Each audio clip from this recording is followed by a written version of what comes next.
बाबा साहब जी व्याख्या करते हैं, आरक्षण यह शासक वर्ग यानी कि ब्राह्मण बनियाओं के शक्ति पर शूद्र अतिशूद्र आदिवासियों का नियंत्रण अंकुश यह आरक्षण है। साहब जी कहते हैं भारत का जो शासक वर्ग ब्राह्मण बनिया है वह इतना दुष्ट है, इतना नीच है, इतना घातक है कि उसे प्रौढ़ मताधिकार से हराना संभव नहीं है।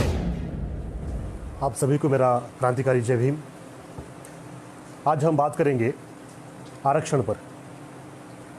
आरक्षण इस शब्दोच्चार से ही मात्र त्रैवर्णिकों को, विशेषकर बामन बनियों को लकवा मार जाता है।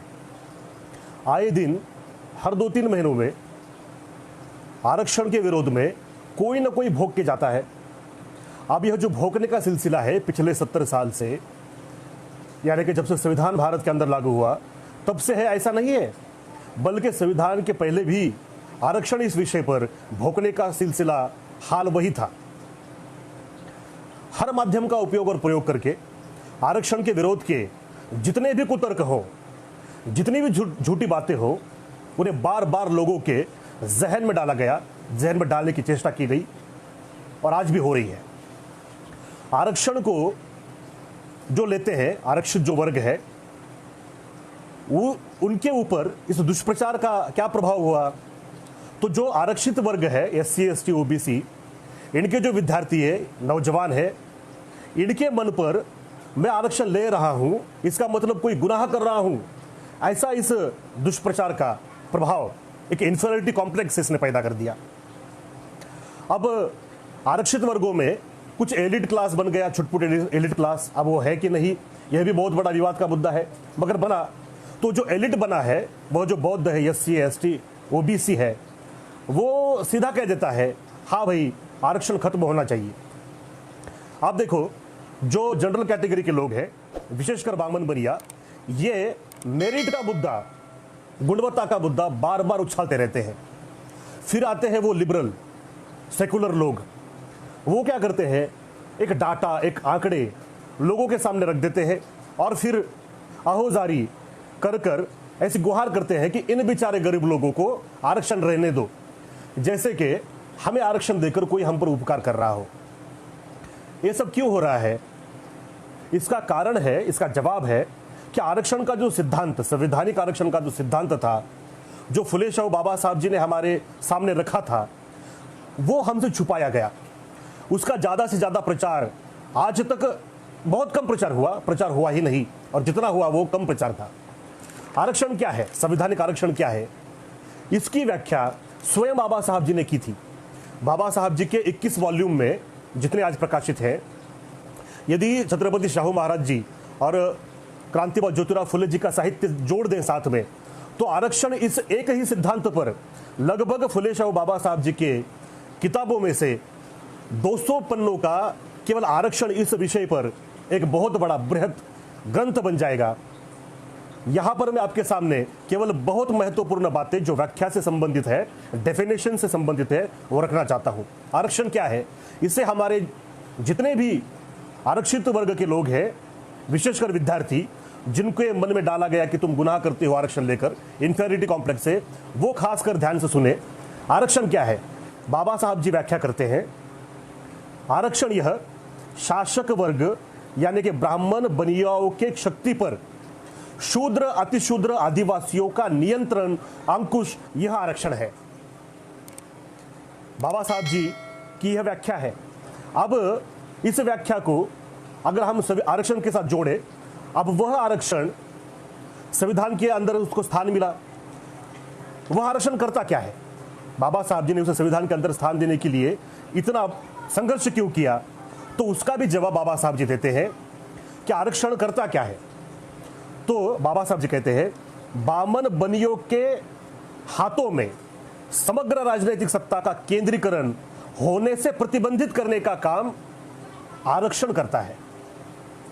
और वह कैसे करता है? बाबा साहब जी आगे लिखते हैं, संविधान को, जो भारत का संविधान है, उसको जो सामाजिक व्यवस्था है उसके साथ सहसंबंध जोड़कर उसके अंदर प्रावधान करने की आवश्यकता है, और इसी के माध्यम से जो आरक्षण का प्रावधान बनेगा वह आरक्षण का प्रावधान दूसरा तीसरा कुछ नहीं होकर नियंत्रण है, अंकुश है। इट्स अ कंट्रोल ओवर ब्राह्मण बनिया गवर्निंग क्लास। ऐसे बाबा साहब जी ने व्याख्या की। अब देखिए, यह जो आरक्षण का सिद्धांत है, इसे भारत के अंदर, भारतीय उपखंड के अंदर क्यों स्थान दिया जाए, आरक्षण क्यों, इस पर भी बाबा साहब जी ने महत्वपूर्ण टिप्पणी की है। उसे भी आप सुनिए। बाबा साहब जी कहते हैं कि दूसरे देशों का जो गवर्निंग क्लास होता है, शासक वर्ग होता है, उसे प्रौढ़ मताधिकार के माध्यम से हराया जा सकता है। वहां का जो सर्वाइल क्लास है, जो सर्वसामान्य जनता है, वह शासक वर्ग में प्रौढ़ मताधिकार के माध्यम से, चुनावों के माध्यम से रूपांतरित हो सकती है। मगर भारत के अंदर बाबा साहब जी कहते हैं, भारत का जो शासक वर्ग ब्राह्मण बनिया है, वह इतना दुष्ट है, इतना नीच है, इतना घातक है कि उसे प्रौढ़ मताधिकार से हराना संभव नहीं है। बाबा साहब जी क्या कहते हैं, देखिए, governing class that is Brahmin and Bania in India is so vile, so wicked, so entrenched that it will not yield to the forces of adult suffrage. प्रौढ़ मताधिकार से इसे हराना संभव नहीं, इतना वो नीच और घातक है, साजिश रचने वाला है। और इसीलिए भारत के परिप्रेक्ष्य में आरक्षण, इस नए शस्त्र का निर्माण किया गया फुले शाहू बाबा साहब जी के द्वारा। अब इस आरक्षण को संविधान के अंदर बाबा साहब ने क्यों डाला, इसे हमें समझना होगा। बाबा साहब जी ने, उनके अगर आप किताबें पढ़ोगे, स्पीचेस पढ़ोगे, तो आयरिश होम रूल का एक वाक्य वो बार बार कहते हैं। वह वाक्य बाबा साहब के साहित्य में लगभग 10 से 15 बार आया हुआ दिखता है। वह क्या वाक्य है?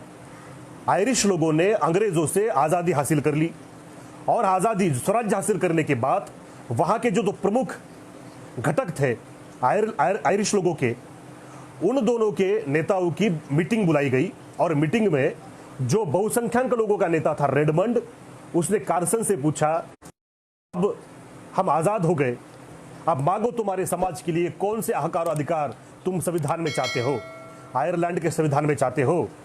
तो कार्सन ने जवाब क्या दिया पता है? Damn your safeguards, we don't want to be ruled by you. तेरे जो संवैधानिक प्रावधान है उनको चूल्हे में फेंक दे, हमें तुम्हारे शासन के अंतर्गत शासित ही नहीं होना है। बाबा साहब जी यहाँ के ब्राह्मण बनियाओं को कहते थे कि मैंने तो कार्सन जैसा आप लोगों से नहीं कहा, हम लोग, हमारा ऐसा कहना है कि हमारे प्रावधानों को, मिनिमम सेफगार्ड्स को आप संविधान के अंदर, संविधान के 10 साल के अभ्यास के बाद मैं आपसे बिल्कुल सकता हूं कि भारत के संविधान की व्याख्या फुले शाह अम्बेडकरवाद के दृष्टिकोण से देखोगे तो भारत का संविधान ये दूसरा तीसरा कुछ न होकर भारत के ब्राह्मण बनिया, क्षत्रिय, वैश्य, शूद्र, आदिवासी और इतर अल्पसंख्यक लोगों के बीच हुआ सोशियो पॉलिटिकल कॉन्ट्रैक्ट है, सोशियो पॉलिटिकल पैक्ट है, एक समझौता है, एक सामाजिक करार है। इसे हमें समझना होगा। पैक्ट को, इस कॉन्ट्रैक्ट को बाबा साहब जी ने, बाबा साहब जी के नेतृत्व में हम लोगों ने क्यों कंसेंट दी, क्यों मान्यता दी? उस मान्यता की पूर्ववर्ती शर्त थी, प्री कंडीशन थी 62 ये प्री कंडीशन थी। मगर समझौते के तौर पर हमें केवल 8 ही अधिकार मिले भारत के संविधान के अंदर, केवल 8। और उन 8 लगता है नेटवर्क में बहुत बड़ा प्रॉब्लम है, तो हम थे आरक्षण, यह पूर्ववर्ती शर्त है, प्री कंडीशन है। और इसी प्री कंडीशन के आधार पर हम लोगों ने, 85% लोगों ने भारत के संविधान को मान्यता दी थी। अब यहाँ का जो शासक वर्ग है उस प्री कंडीशन को, आरक्षण को खत्म करने के पर आमादा है।